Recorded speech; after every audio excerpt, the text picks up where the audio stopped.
Lucas here. Most of you watching this already understand that there are bigger gears turning than what seems to be a play on the surface. Some of you have delved deep into the rabbit hole to come to the understanding that much of what you've learned throughout your life, in school, from your parents, and on that television, is blatantly false. What I'm about to show you is amazing evidence that shows that mankind used to exist on this planet thousands of years earlier than what we're being told. And in some ways, they were much more technically advanced than we are today. And that their entire civilization was wiped out by a global catastrophic event, most likely an axis shift brought on by a passing cosmic body. I'm also going to show you a 188-day pattern that I have located in conjunction with seismic events, and why that 180-day pattern is to be expected when you're dealing with a large cosmic body that would be in orbit with the sun. I'm also going to show you the basic essentials you'll need in a bug-out bag, how to prepare for some emergencies, how to make a water filter, and things you need to know in the event of a global catastrophe and what to avoid. Many of you ask, when is this all going to happen? All I can say is that I don't know. I hope you enjoyed watching this presentation as much as I enjoyed making it, and you used the information to your benefit. Seize the day.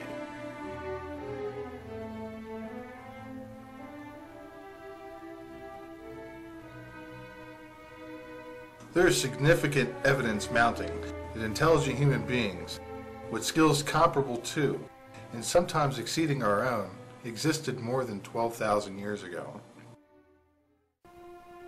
The evidence comes in many forms, and one of those are gigantic monolithic buildings being built using sophisticated math like pi that are not only aligned to the stars, but also aligned to Earth's poles in longitude and latitude lines.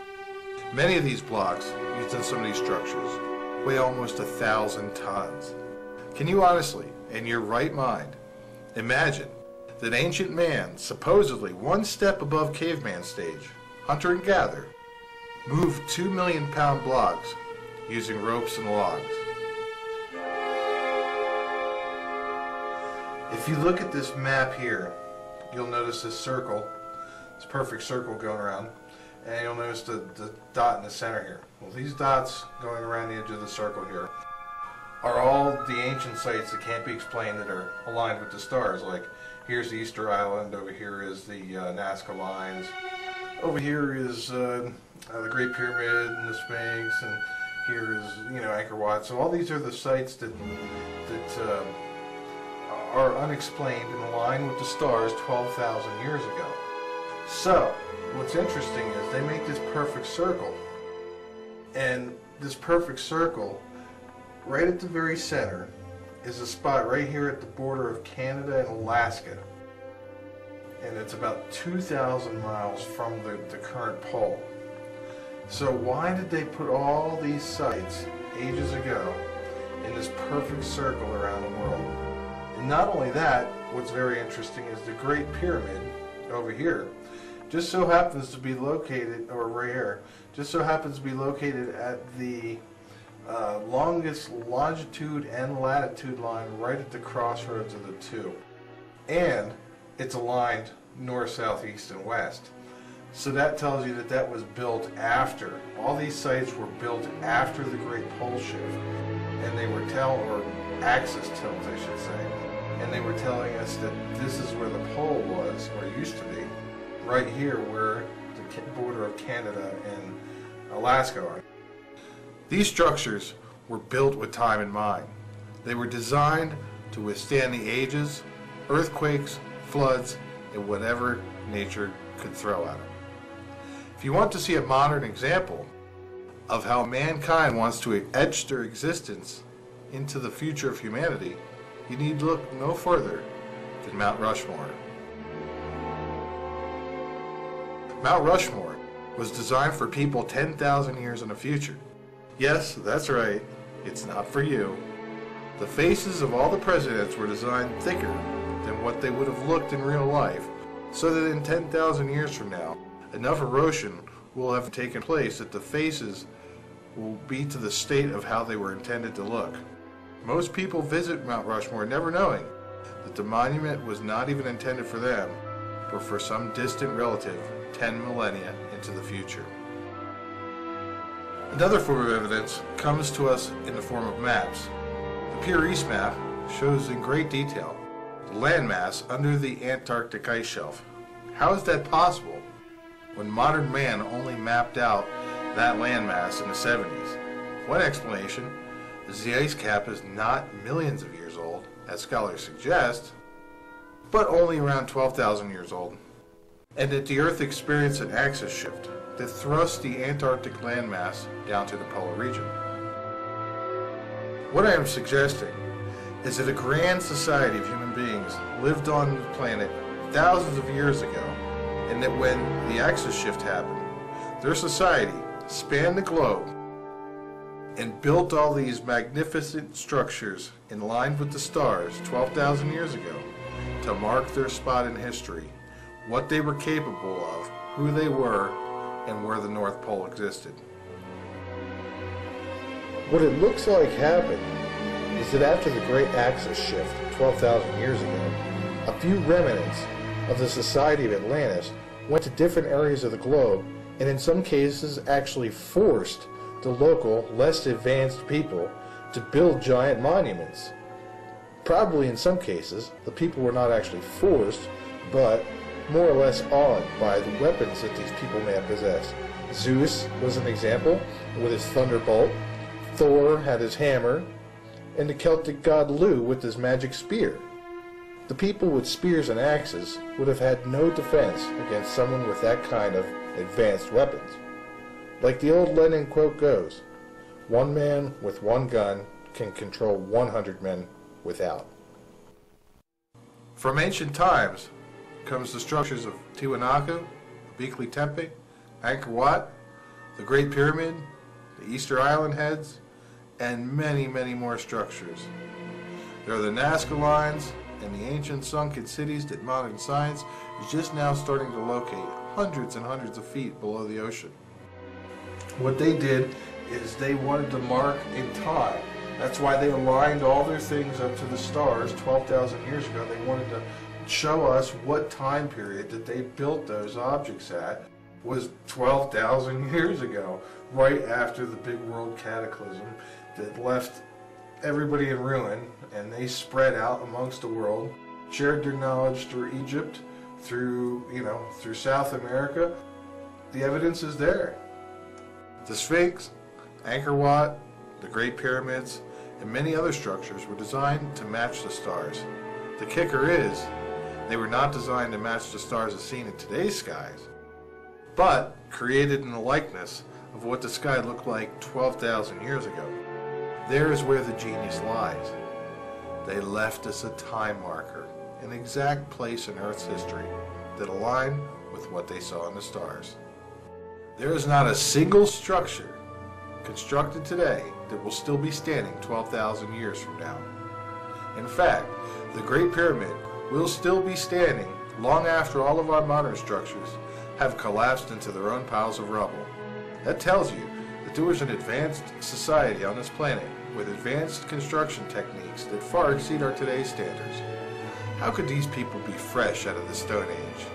Another huge piece of evidence is commonality amongst the different tribes of people that were separated by thousands of miles of distance.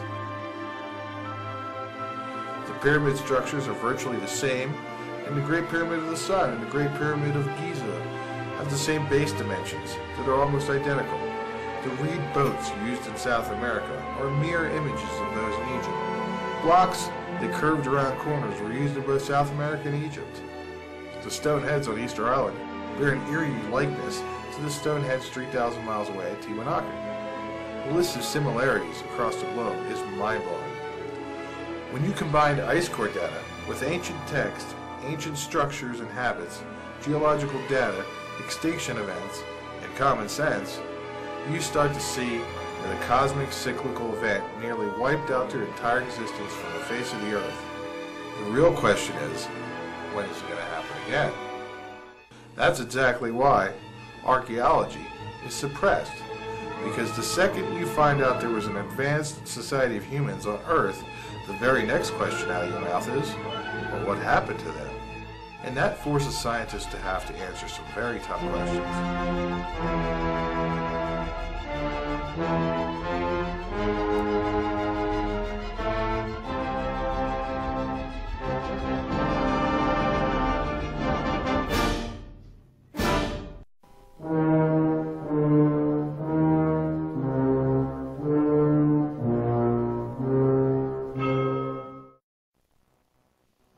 The search for the fabled Atlantis has gone on for a long time, ever since Plato described it, centuries ago.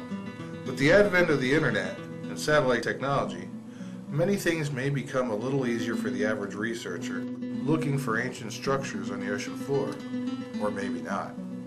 It seems as if certain images are being kept from public eyes. It is on Google Earth they have this one area blocked out, which was probably, you know, the ice caps came down to here during the last ice age. So this area here would have been very temperate and habitable. And if you look at this area, approximately where the Bermuda Triangle is, which is a very interesting coincidence, you have this area here that's blocked out. Google has it blurred out. You can see, you can go to this deep area where it's 16,000 feet deep, and you can zoom in and see the striations of sand and everything and all that, and you can see you know, the bottom down here. But in this area where it's only 2,900 feet deep, they've got it blocked out. And it's most likely because there's stuff that they don't want you to see that's on the bottom of the ocean floor there. Like, for instance, this gigantic freshwater lake that used to exist a long time ago, back when the ocean levels... See, during the last ice age, the ocean levels were much, much lower. The ocean levels were like 500 plus feet lower. You have these two objects here, which look like pyramids. And then you have this freshwater lake here. So, right at the same place that Google Earth has this blocked out. Right off the coast of Georgia, whose capital is what? Atlanta. Atlantis. It all fits together. This whole region between here and when this was up here, here and here was a very temperate zone. And just exactly what are they looking for down at Neumayer Station in the Antarctic? The logo for the 1999-2000 Neumayer Station, and look in their logo, what do you see there? You see what are they looking for there? Pyramids. They got a magnifying glass over the continent of Antarctica with 3 pyramids sitting there. And so that's what they're probably looking for down there, is ancient relics of the last civilization that used to exist here on Earth. Scientists in Antarctica have found remains and evidence of lush vegetation that existed a long time ago underneath the 2-mile thick ice cap. The problem with this is that it would mean Antarctica must have been located in a different place at one time, because in the current spot that Antarctica sits does not provide ample sunlight to promote plant growth. We are going to explore the possibility that we are in the last days of this age, and that something with a very high density is lurking out in the far reaches of space, and it tugs upon our planet every 188 days as we pass by that area in space where the sun and the object line up. This is what the world looks like now. Right here is the Galapagos Islands, so you know this is the equator right here. Okay, and so this is what the world would look like if you were looking at it from the sun. So imagine that 12,000 years, or 13, say before the great axis shift, the world was like this. It actually was 2,000 miles in that direction. Okay, that would explain why there's so much interest in Antarctica, for one. It would explain how the Pyrrhus maps came in and all the other ancient maps that show Antarctica. And the Pyrrhus map shows Antarctica without the ice on it. So this would put this more in a temperate region. It would explain why the glaciers were here. They came almost all the way down to the Gulf almost. Okay, so the world is tilted like this 13,000 years ago. Another thing it explains perfectly is, look at this. You tilt the world like this, put the pole where they used to have it, and guess what? Siberia is here, where all those woolly mammoths were flash frozen. And so you have these, these creatures that lived in a temperate region at one time. They basically were shifted, boom, up north, like that. And so they instantly died of exposure and froze within a few hours before the actual food in their stomach had a chance to digest. Was a sudden shift in the Earth's axis responsible not only for the destruction of Atlantis, but also for the melting of the ice caps, which appear to happen right after the last ice age? It definitely looks like that something 13,000 years ago caused an axis shift in this world that thrust the world down this way. The caps that were here melted, and the only reason why there were big glaciers here is because it's a landmass. You'll notice that the ice only forms over the land, and it's because of the fact that it snows. It snows, and then the snow builds up, and then after a few feet of snow, it starts to compact and turn to ice. Okay, so this, snow at the bottom of here is, at the bottom of this ice cap is from thousands of years ago, from building up all the years every time it snows. Same thing with up here. You'll notice that the smaller cap up here has the snow on it, or glaciers, because of the fact that it snows and it builds up. So that's what happened in this part of the world. When this part of the world was tilted up there into the polar region, it snowed a lot, and it kept snowing, and those glaciers finally moved down here. See, where glaciers usually calve off into the ocean, what happens here when it snows and snows and snows, the pressure from all this ice actually squeezes the ice and pushes it out here into these ice shelves that form out over the water, and then they break off and calve off and melt into the ocean. But when it's on land, it can't do that. So it keeps snowing, and snowing. Right, that pressure is pushing down on it, so it's pushing those glaciers down here further. They don't have any water to fall off into, to calve off into, so they just keep receding down from getting pushed and pushed and pushed from all that pressure. And yet more proof is the extinction of such giant mammals as the woolly mammoth, the giant Irish deer, and the giant sloth. Also, at the same time that this shift happened, all the animals that lived in the regions of the United States that were used to the cold were thrust down here. They all went extinct. The giant Irish deer, the woolly rhino, I think it's called. So there is definitely a significant evidence to show that axis tilt happened, back when approximately the time that Plato said that Atlantis disappeared, and that's probably was one of the main hubs of the global culture of Atlantis. One thing I've come to realize is that the Ice Age actually started 3,600 years ago.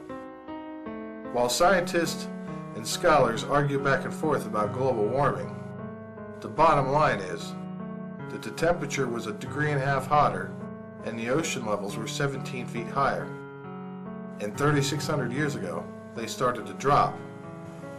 Okay, what I'm about to show you here is substantial proof that we actually started entering into an ice age about 3,600 years ago. Now, if you look here on the bottom, this is the ice core data that goes back about 500,000 years. Okay, the blue line is the temperature and the red line is the CO2. Well, for one, about their global warming scam, you'll notice that the temperature always precedes the CO2. Look, you see it there, you see it here, you see it here. The temperature always rises first and then the CO2 follows. But anyway, getting off on a tangent here, you look at the pattern, okay? You look at this pattern and this pattern between these two ice ages here. You'll notice the high peak here and here, and you'll notice the two bumps here and here, and the same amount of jagged saw blade patterns that go down here. Basically, this chart up here is this period here on this larger chart, scaled down, about 18,000 years. Okay, we're going to open that up. Okay, now look. If you look at these lines here, the blue line is sea level. Okay, this red jagged line here is temperature. Okay, and if you go back 3,600 years, you'll look and you'll notice that the sea level was 17 feet higher back then. And also the temperature, the average global temperature was about 1.5 degrees warmer. So we actually started entering into the Ice Age about 3,600 years ago. Because you notice that the Ice Age isn't an instant thing. There's 4 steps to getting down into it. These are all 10,000 year blocks. That's 10,000 years, that's 10,000 years. Look, 20,000 years it took for this Ice Age to finally get almost to the bottom. And it took 60,000 years in both cases. Same thing here. It took around the same amount of time. And look, 10, 20, 30, 40, 50, 60. 60,000 years we hit the bottom. Same thing. 10, 20, 30, 40, 50, 60,000 years we're in the bottom. So, an object in space is coming by, and sometimes it drags us towards the sun, and other times it drags us, the majority of the time, it drags us away from the sun. Because most of the time, no matter where it comes up, it's most likely going to drag us away from the sun unless there's a perfect alignment of the object and the sun, and then it would pull us back. About 6,300 years ago, the ocean levels were at the same as they were now, but the planet warmed up 1.5 degrees, and the ocean levels rose, and then the event happened, and the ocean levels started going back down because the planet started gradually cooling. Because in our first stage, we were pulled away from it was the first step of the Ice Age, being pulled away from the sun 3,600 years ago, back at the same time when Sodom and Gomorrah, Exodus of Egypt, the fall of Jericho, at the same time the end of the first Babylonian dynasty, the Middle Kingdom of Egypt, the Minoan civilization disappeared. All at the same time that happened, and the global temperature changed and the global ocean levels changed. We started going into an Ice Age 3,600 years ago was the beginning of it, and the ice core data tells it all.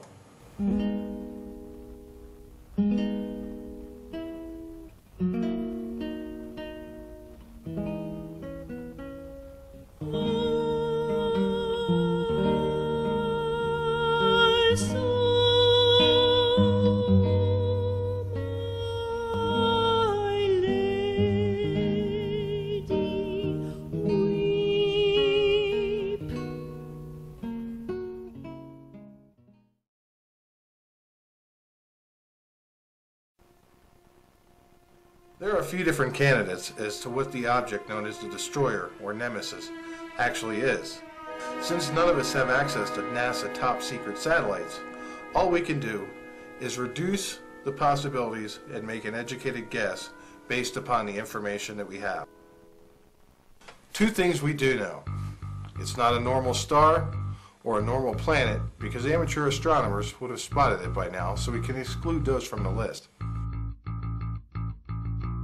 One possibility is that the object is of the dwarf star variety, either brown or red. These stars don't generate very much heat and would be impossible to detect by the backyard astronomer. These stars may carry a mass equal to or somewhat greater than the planet Jupiter. Another possibility would be a neutron star. A neutron star is a ball of super highly dense neutrons left over from a massive star going hypernova. These stars will only be about 15 miles in diameter, but yet carry the mass of 2 of our suns. The amazing level of density in a neutron star is truly mind-boggling. One piece of a neutron star, the size of a sugar cube, would weigh over 150 million tons. It could also be a magnetar, which is a kind of neutron star with an ultra-strong magnetic field. Yet another possibility is a black hole. A black hole would not have to come anywhere near Earth to cause an axis shift in global catastrophes, although I think the possibilities are less for a black hole compared to a neutron star or a brown dwarf based upon ancient accounts of the object. One more theory is that it is an interstellar gas cloud floating through space. The problem with this theory would be the question of how would a gas cloud cause an Earth axis shift. And last but not least, the unknown. There's always the possibility of an unknown exotic space object lurking in the deep, dark depths of space. Keep in mind that the possibilities are endless. There are millions and millions of dwarf stars in the Milky Way galaxy. There are millions and millions of black holes, and there are millions and millions of neutron stars. And in the unknown category, there may be millions and millions of unknown objects floating around out there in space, just waiting to be detected.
One thing that I have noticed is a 188-day pattern in regards to seismic activity. 2 times would have been a coincidence. 3 times, a major coincidence. 4 times is out of the realms of coincidence. The first of the monster quakes struck on February 27, 2010, and have been striking every 188 days since that day. Here's a demonstration I created to show you why the 188-day pattern should be expected when dealing with a dense object in space as Earth passes through the place in its orbit that aligns with it in the Sun. For this demonstration, you need to come to the blackboard. Now on here you'll notice that this right here is our incoming object. This right here is planet Earth, and this is the Sun. This is the orbit of planet Earth. This is the orbit of our object. Okay. Now, you'll notice it's a perfectly straight line between the center of the Sun, the center of Earth, and the center of that object. Now, the reason why it takes 188 days for the alignment to happen, object here is no longer in this position by the time Earth reaches that spot in its orbit. Let me give you for instance. We come here, we move this object up to here, okay? You see? That's no longer in alignment there, okay? You have to add another 8 days to get that alignment. For instance, when it comes around, normally Earth 182 days later would be right here in its orbit. But because of the fact that the object is moving inbound, you have to add a couple extra days to the orbit. So 188 days. Okay, so your first earthquake is here. The Chile earthquake that shifted the global axis. Okay, then it came around 188 days later. Your next quake was here. So the object moves in even further. Once again, you have to add 8 more days to the orbit of the object to get alignment with the center. It's not going to be exactly perfect here. You'll see that there's alignment there. That's where we had our second big global axis shift, was the earthquake that happened in Japan. This first one was Chile. This one happened in Christchurch. Then this one happened in Japan. And then you get the object moving in further. You got to add more days to the orbit to get the alignment. And right here was the earthquakes that happened in Fiji, and 3 other 6.0 earthquakes that happened that day. So right there is a good demonstration as to why it's actually 188 days rather than a half a year. Now say the object was coming in at a 90-degree angle. Okay? You could expect that when Earth lined up there'd be 182 days. And then when Earth got around to this part of the orbit, it'd be 182 days later. And then once again. But obviously the object is not going directly into the Sun, it's orbiting the Sun. So as it comes in, you've got to add extra days to the orbit to compensate for the angular orbit that the object has. Now this right here, I put on here, is comet element. All the hype about comet element. What I suspect was happening was this object was not in orbit with our Sun. This object was in orbit with the object coming in. And see, when the 2 orbits met, it ripped the comet apart because you're tugging on it from this object and you're tugging on it from this object, and once it got in between the 2 where the force was equal, it ripped it to shreds. So there you go, your 188-day pattern explained exactly why you have to add an extra 6 days, or 5.5 days to the orbit going around, because of the object coming in at an angle. Let's take a look at what could be the possible scenarios of what was happening with Comet Elenin and why it seemed to certain people that it was moving in two directions. Okay, if you have the inbound object, say brown dwarf star or neutron star, whatever it may be, as depicted in red here, and you have the comet right here. The comet is not only orbiting the object, but it's also traveling with the object through space. So the comet is actually making a giant corkscrew shape as it goes through space, because this object is not stationary. If it was stationary, it'd just be an orbit around it. But this object is traveling through space. So the comet is actually moving in two directions at the same time. It's moving around the object in its orbit, and it's also moving through space with the object. It's corkscrewing through space. Also, there seems to be spikes in the earthquake levels 2 times a year, once in the spring and once in the fall. This is an earthquake chart that I constructed since 2006 to present. The way I did this was I took each earthquake from any particular month over 6.0, between 6 and 10, and I added all the earthquakes up together and got an overall number. And I plugged those in throughout the last 6 years, and this is what I came to. That you see that in February, well, at least in springtime, there is an uptick of earthquake activity for the most part, and then it drops down for the summer months and then ticks back up for the fall. Look how close the earthquakes are for December and January. I mean, they are very similar. The earthquake activity drops off tremendously in December and January, but you can clearly see that there is an uptick in the spring and an uptick in the fall. So that would tell you that something is coming this way. And you notice the bigger upticks are in the spring.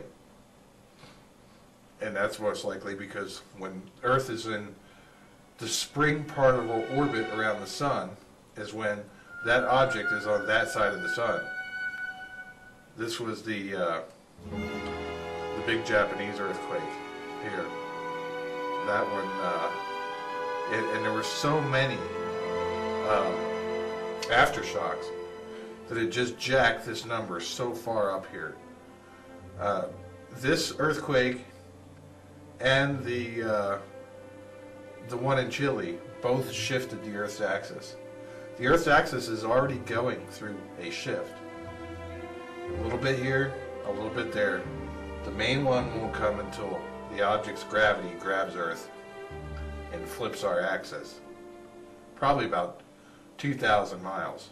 Dr. Charles Hapgood wrote a book titled Earth's Shifting Crust, where he promoted the theory that Earth's crust would break free from the mantle and slip around the globe, putting the continents in new areas.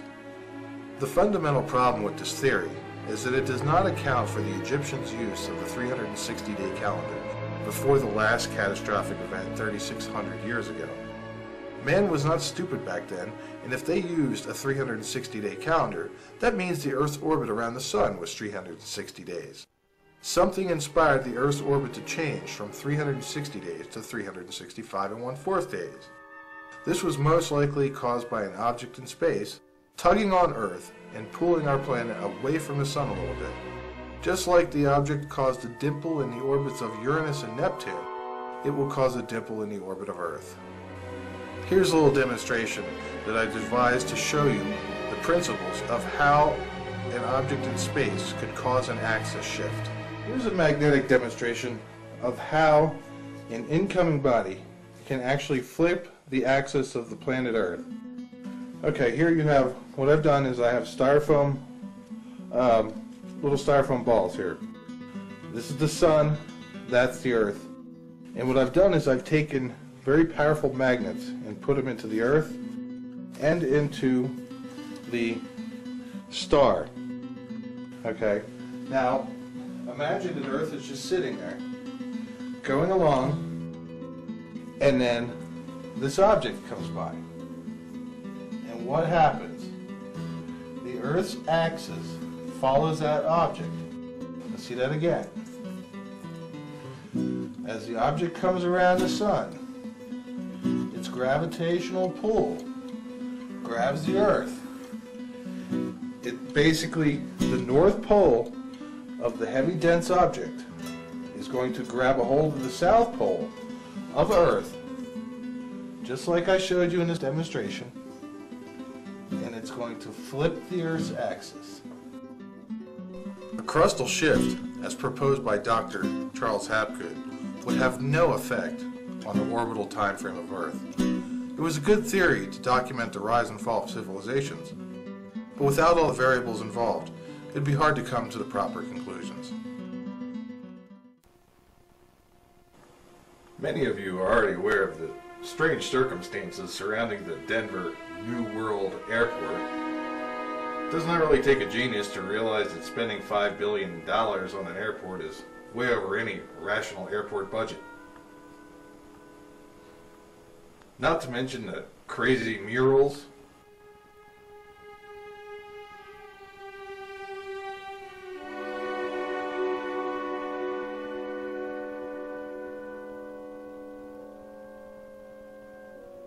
that it was constructed a mile above sea level, behind the tallest mountain range in the continental United States, that the runways form a swastika, that the access roads form a giant phallus and testicles, that it's called the New World Airport, there is a time capsule, and it has the stamp of the Freemasons. There are gargoyles sticking their tongues out at you. They erected a giant statue of Anubis, the Egyptian god of death in the underworld. And that when you enter the airport, you pass by a giant statue of the horse of the apocalypse, whose sculptor was coincidentally killed by his own horse sculpture right before they hauled it over to the airport and propped it up. What I do want to mention is the other obvious preparations being instituted by China. China has gone and built several ghost cities that could house millions and millions of people, but yet they remain empty. We're going to take a look at one of those particular cities, Ordos. Let's investigate its architecture, its symbolism, and its location. Here's a story in the UK Mail Online. Chinese ghost towns. New satellite pictures show massive skyscraper cities which are still completely empty. Now if you look here, you have these vast cities that are totally empty. Nobody lives in these cities. There are a couple maintenance people that are there to keep the places up, but these places, and here's a reservoir. Look at these places. Look at that. Look at the architecture. Now isn't that spooky? Seeing a giant city with big tall buildings, big tall 30-story buildings that are completely empty. It's like something out of a science fiction post-apocalyptic movie. Look at the architecture involved in these places. You're going to see some amazing things here. So let's close this out. Now we're in Google Earth. And this is the horse, the Denver horse. You see its shadow here. Here's the horse. This is its shadow. Looks like it's on some sort of sundial type of platform. Now we're going to go to one of the cities called Ordos, Inner Mongolia, China.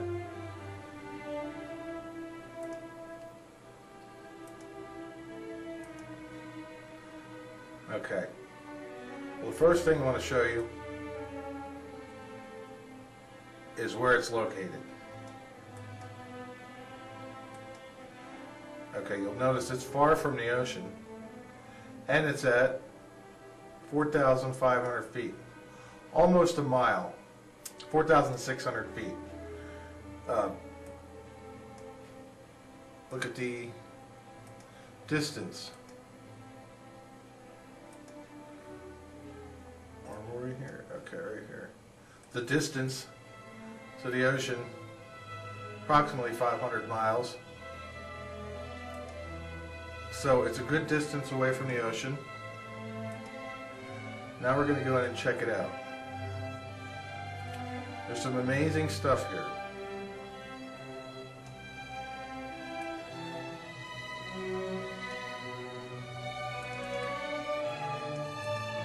Okay.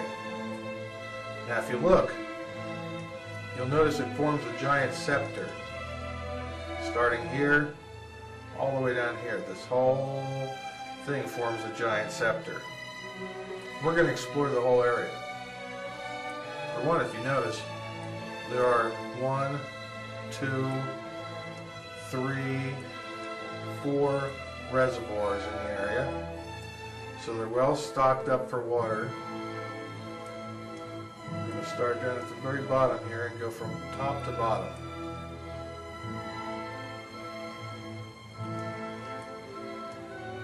I don't know exactly what this is, but it looks like a giant solar array. And you'll notice the amazing architecture. This stuff didn't come cheap. This isn't slapped together. This is very well constructed, you can tell. But a lot of planning went into this. Where every little tree was supposed to go, where everything, this whole thing was designed very well. Alright, now look at this. Come up here. And there's a statue of something here. Can't see what. Looks like a statue.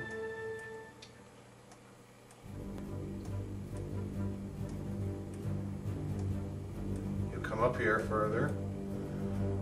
Here's some construction going on. You'll notice no cars on the road. And if you do see a car here and there, remember, something this size has to have a certain amount of support to keep it going. Now this looks like some sort of bird, phoenix, eagle, something of that nature. Now we move up, and once again you look at the amazing architecture, and then you come to this symbol right here. This symbol in Chinese basically means happiness dropped from heaven. And it's a spider. It's a symbol of a spider with the 8 legs. Now we're going to keep investigating. This gets crazier as we go up. Look at this. Look how precisely placed all these trees. This was all perfectly planned. Look at that. We come to an image of the dark star blocking out the sun. See the sun's rays coming out from around it. Now you'll notice that this is not a small thing. This is 331 feet across. Okay, now here's where it gets really interesting. There's a whole scene. You have the Earth right here, the moon, the sun being blocked out by the dark star, and the planet down here, and an alien head looking down upon it. Look at that. What's great about this is it only forms it from the air. Look at that. That's Asia right there. That's Earth when you see it from with Asia. The moon, the dark star, blocking out the sun, and an alien head looking upon the whole event going on, watching it. And here's the companion body to the dark star, the 10th planet. And there you have an amazing scene that can only be seen from the sky. That's what's amazing about this architecture. This was not cheap. when you come down here and you look at this at a close-up, you cannot notice that that's Asia. It doesn't look anything like anything. It just looks like a building. But the way they were designed were to give it that look when being viewed from an aerial view. Look at that. You have Asia and the alien head. So let's keep investigating. You'll notice no cars on the road. You have this interesting symbol here. And you keep going. And what else do you have right there? You have the horse. Where we originally started out this whole thing at the horse over in Denver. You have the horse right here. And then you have the spiral, the vortex, whatever you want to call it. If you come up further, you've got these smiley faces right here with some sort of landing pad, helicopter landing pad, maybe something else. You've got the spirals made out of the hedges, spirals in the eyes to make up the eyes of the happy faces and the faces. Now let's look at the surrounding area. Look at the parking lot. It's empty. Tennis courts, swimming pools. Look at this area. There's a track. This is probably a school right here because there's a track. All empty.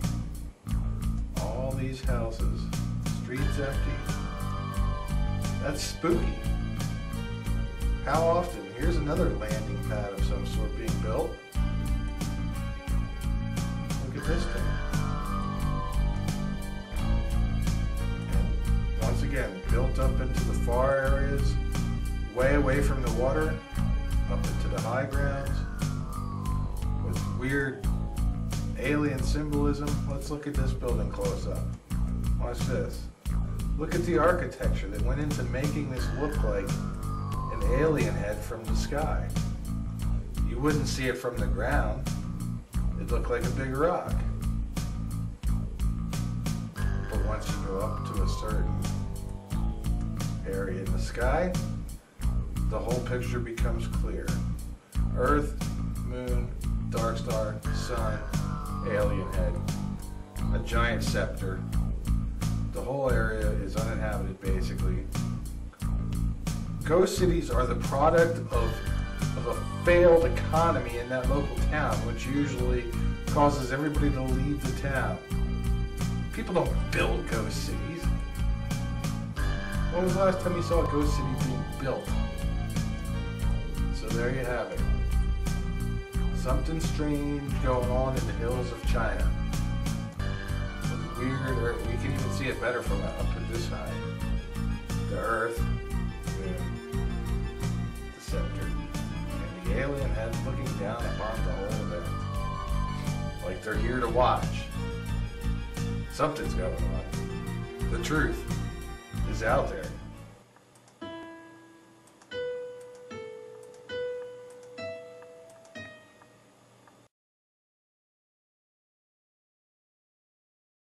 First and foremost, the things you want to avoid through this time of calamity is the oceans. If you live within 100 miles of the coast, you are within a very dangerous zone. The amount of water in the oceans, the depth, and the possibility of an axis shift could easily send all the world's oceans spilling over the land, possibly even up to thousands of miles or more inland. Most people don't realize how vast the oceans are. Okay, just take a look at this. This is the Pacific Ocean here. This covers 1/2 of the entire world. Okay, and not only does it cover 1/2 of the entire world, it's 3 miles deep everywhere you go. If you look at down here, look at the elevation. Okay, 17,000 feet, 14,000, 15,000, 10,000. For the most part, the whole entire ocean. Look up here, 19,000. There's even 20,000 in there. You know, for the most part, the entire ocean is 3 miles deep everywhere you go. The Atlantic Ocean, 18,000 feet, 17,000. You'll notice that fairly everywhere you go, The ocean is pretty consistently 3 miles deep, so that's a lot of water. And if you look at it in comparison to the United States, okay, just one little blurb like that, and they could just send that water rushing inward. I wanted to show you about the water and how it's important not to be near the coast. The Earth spins in that direction, okay? Now, because of the Earth spinning at 1,350 miles an hour, the water has piled up on the equator here from the centrifugal force. Okay, that's why the tides are higher in this region. That's why, you know, centrifugal force is basically going to pile the water up on the equator. And so, imagine if all of a sudden, bam, the world goes like that. Okay, all that water has got to go somewhere, and it's going to slosh all around the planet. Let's go into Salt Lake. Okay, Great Salt Desert, Great Salt Lake. Okay, you got the salt flats. Okay, look at this. How did the Great Salt Lake get all the way up here? Okay, why is this salt water here? Okay, the scientists will tell you because it's mineral deposits that run off from the mountains. Malarkey. Okay, this used to be a gigantic lake. Over the last thousands of years, this thing has receded because it's evaporated, because it's not like a normal lake. It doesn't have feeders and offshoots. It basically has receded, and it's so salty now because it's just receded and receded and receded and left the salts behind, and it barely supports any life. The only life that lives there is brine shrimp. Okay, where do brine shrimp come from? They come from the ocean. Okay, so how did this lake get here? So that tells you that at one time that the ocean washed all the way up in here. Another amazing thing is that Lake Titicaca sits 14,000 feet on the top of the Andes Mountains, that it's brackish, seahorses live in it, and it has ruins of a human society at the bottom. As you see, Lake Titicaca is right here in Peru. Now you look, that's a brackish lake, seahorses live in it, and look how far that is away from the coast.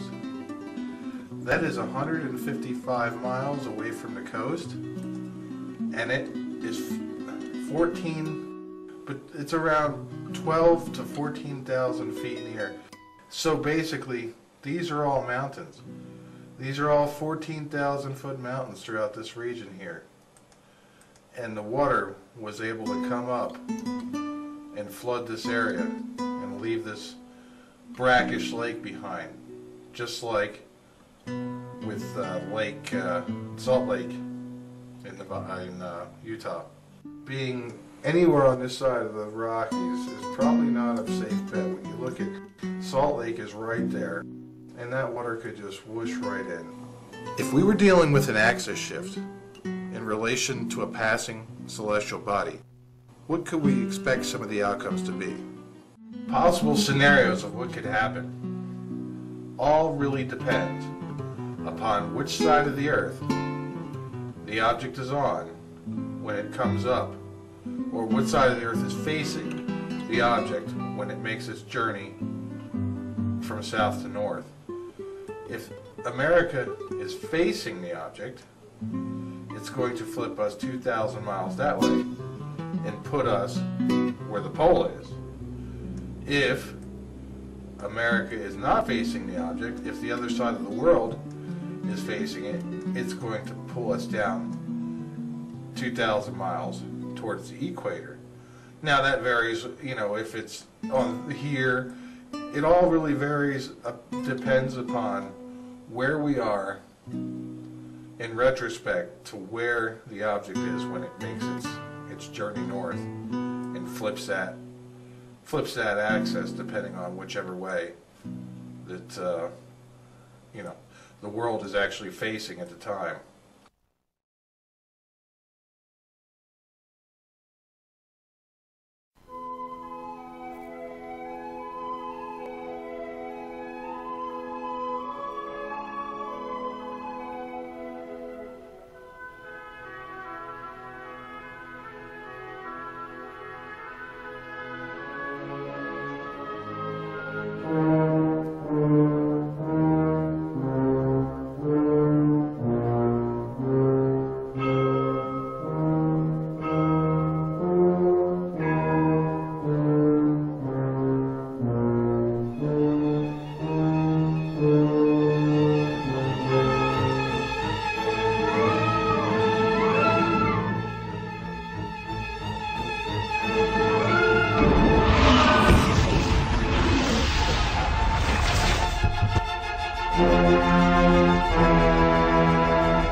In the event of a global catastrophe, the second thing you will most definitely want to avoid are nuclear power facilities. Without electricity, these plants will melt down. They must have electricity going to the cooling towers all the time, or they melt down and send radioactive waste in a direction that the wind is blowing. Chemical plants and production facilities are another very potentially dangerous hazard. There are many nasty chemicals out there that can kill and maim with very small doses. Many of these plants may have ruptured tanks, leaking valves, or just downright be totally destroyed altogether. Paramilitary bunkers, elite holdups, and secured facilities should also be avoided at all costs. These facilities will be very heavily armed and guarded and have shoot-to-kill orders for trespassers. Stay away from large groups and unorganized mobs. The potential for disaster is much greater in a mob mentality where everyone is acting on instinct instead of rational thought.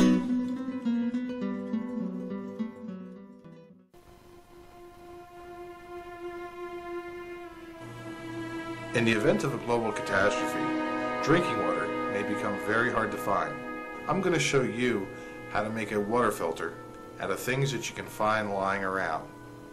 Alright, we're going to show you how to make a water filter for absolutely free. And it's a good water filter too. I think you'll be amazed. First, you'll notice we have a bottle. I'm using a 1 liter bottle here for demonstration, but you're going to want to use a 2 or 3 liter bottle, or a plastic milk jug, or a big high C container, something larger. This is just for demonstration right now. And so I've already cut off the bottom. I've cut little notches in this part so that the lid goes on easier. Okay, I've got a rock. Okay, I have some small pebbles. I have some medium-sized rocks. We've got sand. And we've got charcoal that I've already pre-broken up into little BB-sized pieces, and I'll tell you how to do that as I'm demonstrating the filter. So, first thing we're going to do is we're going to pick that up off the floor. We're going to take this. We're going to take our rock, put that down in there, like that. That's the blocker to keep everything from flowing through. We're going to take our medium-sized rocks here. And we're going to put a bunch of these medium-sized rocks. And they're like that.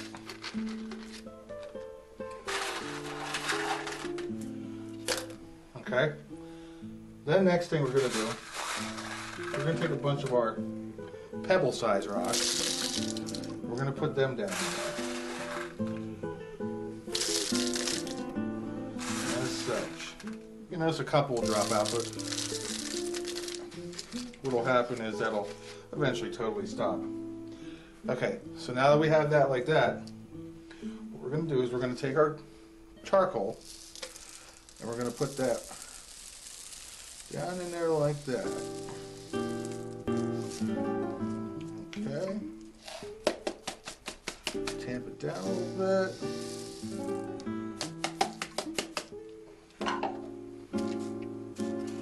Push it down in there, get it nice and tight. Nice and packed in there. Then you're going to want to take some more of these smaller rocks. Just put a thin layer on top of here, like that. This is where your sand comes in. Sand always goes on the top. Put your sand in there. As such. You want to leave a little space on top here for pouring your water into. Now, like I said, you're going to want to use a 2 or 3 liter bottle to do this. because you'll be able to filter more water and get the water much cleaner. This is just a quick demonstration to show you how well these filters work. So, we have a rock, some medium-sized rocks, small little pebbles, layer of charcoal, and a little layer of smaller rocks, and then sand on the top of that, as you can see here. And that's basically the construction of the water filter right there.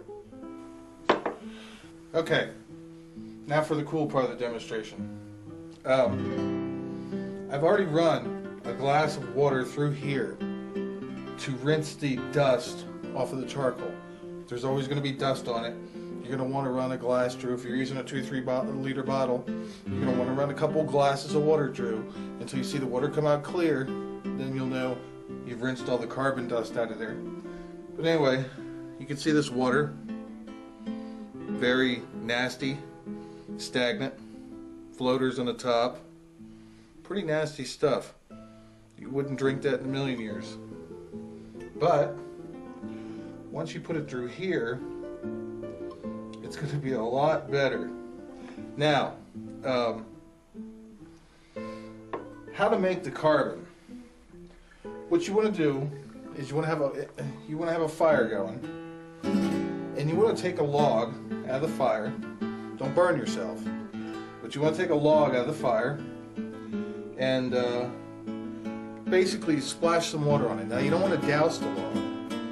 You just want to splash enough on it to put it out, and whatever is on it will evaporate into steam, and it'll dry out right away.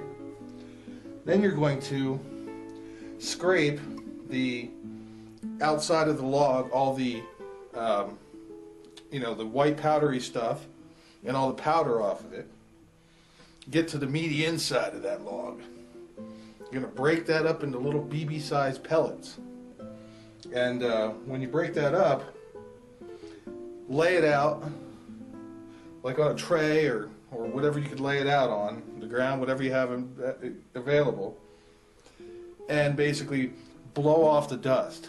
You know, you can use your hand, you can, just lightly blow over top of it, but you want to blow off the dust first so you don't have a whole bunch of dust in here.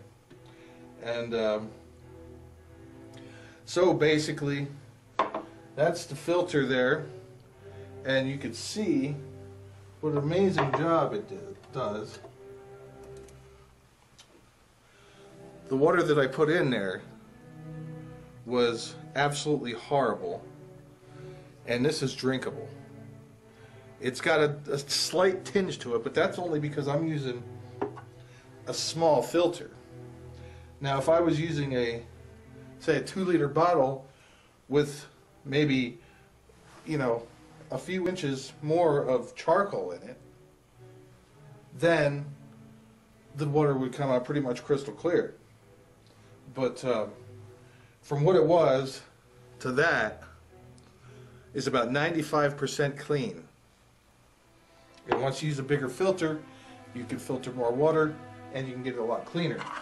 You're always going to want to keep your lid because you don't want mold spores to get in there. These are temporary filters. It's not a sealed unit, so obviously mold spores can get in there and mold growth will happen after a week or so. So, these are, the thing about it is they're 100% free, so you don't have to worry about spending money to make a filter like this when, catastrophe strikes and time is rough. So what you want to do, always keep your lid on. The key is, what you would do is you get some water, say out of a puddle or wherever you find your water, and it's really nasty water. You're going to boil that water first. Then you're going to let it cool, and you're going to run it through here after it cools. Do not stick hot water through the filter. It will kill the activating or the charcoal. So basically, and another thing is, if you have the opportunity, you want to try and sterilize everything. Boil your rocks, boil your sand, boil your bottle before you actually put this unit together. That way it'll be a sterile unit before you even start. And that's basically your water filter. That's how clean the water comes out from that mud that I put in there to that, which is drinkable. And if you boil it first and put it in there after it cools, it'll be completely safe to drink. And this will take out all the boiling takes out the microorganisms and bacteria.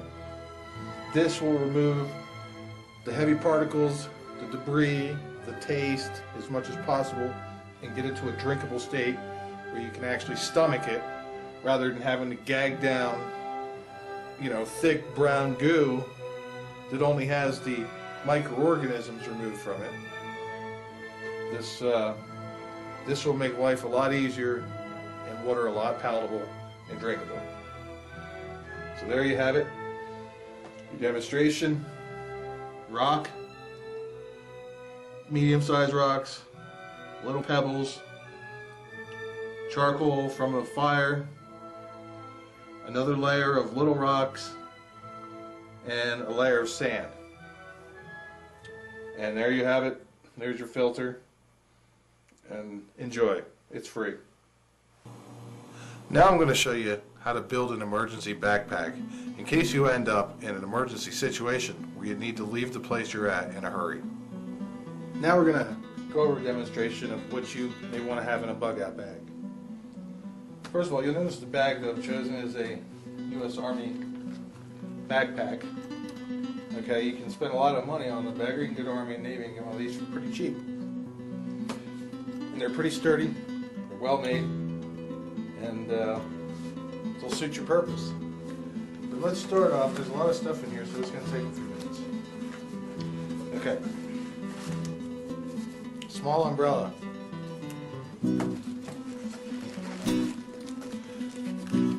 Emergency blanket. Several emergency disposable water ponchos to keep you dry. Latex gloves to keep your hands clean and dry. You'd be surprised how warm those latex gloves will keep your hands in a cold situation. A pair of regular gloves. A pair of fingerless gloves.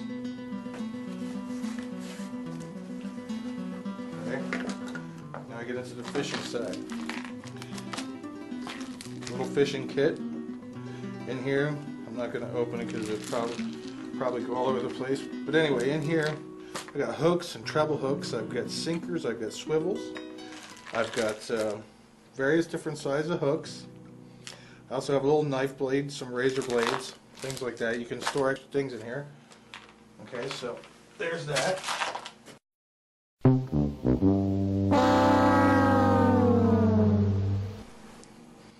I have some regular monofilament here. I have Power Pro. This stuff is very thin and very strong. This is 30-pound test and 20-pound test. These are just what's left over, remnants of when I spooled up my fishing lines. I kept the extra. This is incredibly strong line. Also in here I have steel leaders and a couple different fishing rigs, whatever way you fish best, but you want to bring some steel leaders because you never know when you're going to be encountering toothy kind of fish that you may need to catch. Okay, let's get into this because there's a lot in here to go through. I've got just one freeze-dried food. Okay, you don't want to take up too much room with food because food can get heavy and cumbersome. You need a lot of things to, you know, you never know what kind of situation you're going to be in. So you have one that says 2 servings, chili mac and beef. And we've got a can of sterno. Okay, just in case there is no type of fuel available in order to boil water or heat water for your meal or whatnot. Okay, we've got a stun gun. Now, this won't necessarily deter a person that's gung-ho on getting at you, but I guarantee you this will repel a dog, this will repel a mountain lion. You get this on an animal and they're going to run the other direction. So when I have a stun gun, okay, got a bag of light sticks, about 8 or 10, you know, the kind of disposable snap, they glow for 12-hour light sticks. We have some Ronson lighter fuel off, and some sunscreen.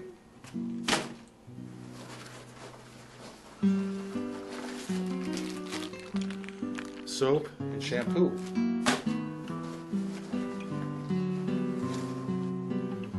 Socks. Extra pairs of socks. You'll want to keep your feet dry. Work. Biggest thing in there, 5-foot tarp. You can make a tent out of this. You can use it to put on the ground to lay on. This will keep you dry in a wet situation.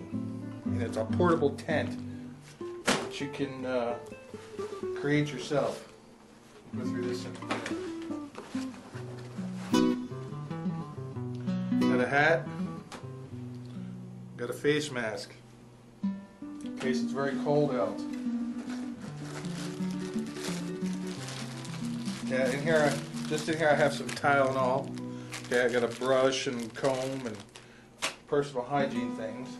Now I'm not gonna, in this bug out bag I don't have any first aid. That's another separate little bag with band-aids, painkillers, you know, things of that nature. You know, gauze tape, gauze, things like that. It's a whole separate bag that I have. Okay. Deck of playing cards. You may be stranded for long hours in certain places. This will help take your mind off stuff.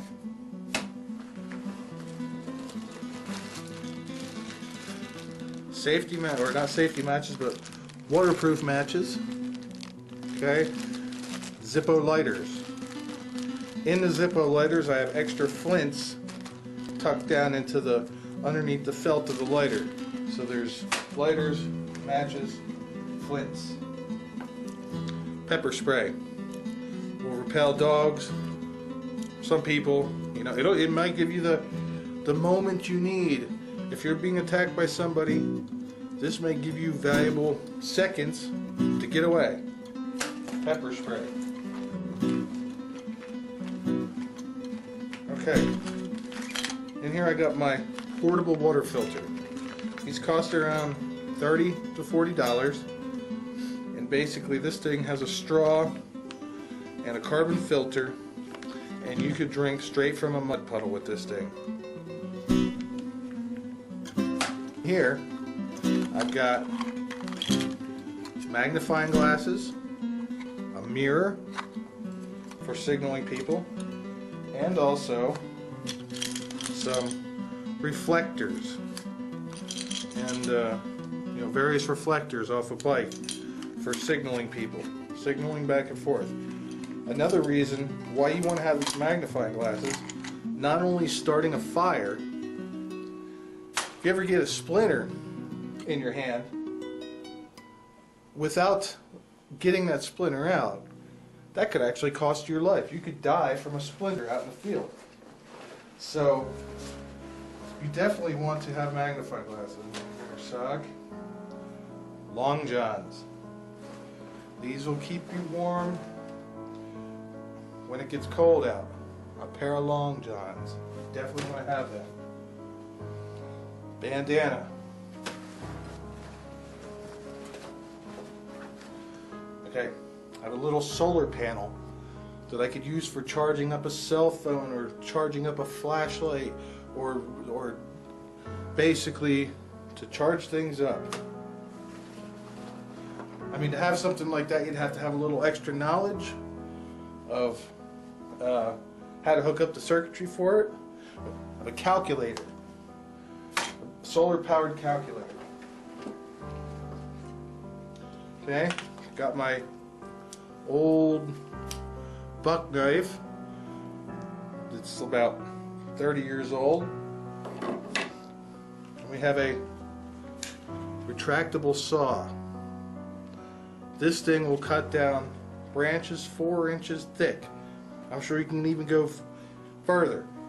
This could be instrumental in helping you to build a tent, build some sort of den in order to keep yourself dry. Got a clothesline with some clothespins. Basically, this is a little retractable clothesline that you can use to dry your stuff if your clothes get wet. You may not need something like that, but of course a flashlight, LED flashlight.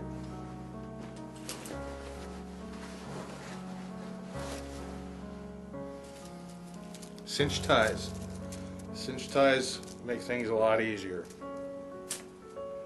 And another little knife for fishing, whatnot.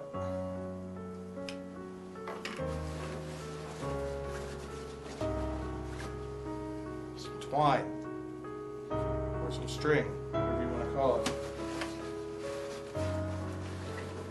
And a little thing of rope. 25 feet of rope. So that's basically what's in there. In my little sealed container here, there's all kind of little tidbits. You're going to want to have a compass, whistle for signaling people. And you'll notice on the side of here, I also have another whistle on the side that hangs on the side of the bag. So in here we have a compass and a whistle, a little air water tight thing. We've got an extra DC charger to plug into a car thing that you can hook up. And believe it or not, you can, if your battery is dead in your car, you can hook this up to that solar panel and plug it into the charger, and it will slowly trickle charge your battery, maybe just enough to get it started if it dies. Okay, got a little tiny razor knife. We've got multiple sets of clippers, toenail clippers, fingernail clippers. Some of those I use for fishing, some of those I use for fingernails. Little measuring spoon. And we got a magnesium fire starter here. This will allow you to start a fire in wet, damp conditions. Crazy glue. This is just an old, you can see the sides have fallen off, an old Swiss Army knife that's fairly old. I've got needle and thread for buttons and sewing. I've got this piece of a old clipper, and it's good for cutting stuff. It's a serrated edge. There's a little box cutter. Got some twist ties. Another Zippo lighter, separate from the rest in case one gets lost. Here's a pencil sharpener. More twist ties. I got an extra tape for my voice recorder because I'll be recording stuff during the haul. I've got valves for filling up air things. They could come in handy too. And an extra slingshot band for my wrist rocket. So that's pretty much what I have in my bug out bag. Now you're going to want to custom tailor that to whatever you may want to have in yours. But these are some of the basic essentials. You can also add a pan for cooking or boiling water, a little tiny portable pot, you know, for boiling water. Really all depends on what you want. These are some of the basic essentials that I have in mind, and that's pretty much the gist of it.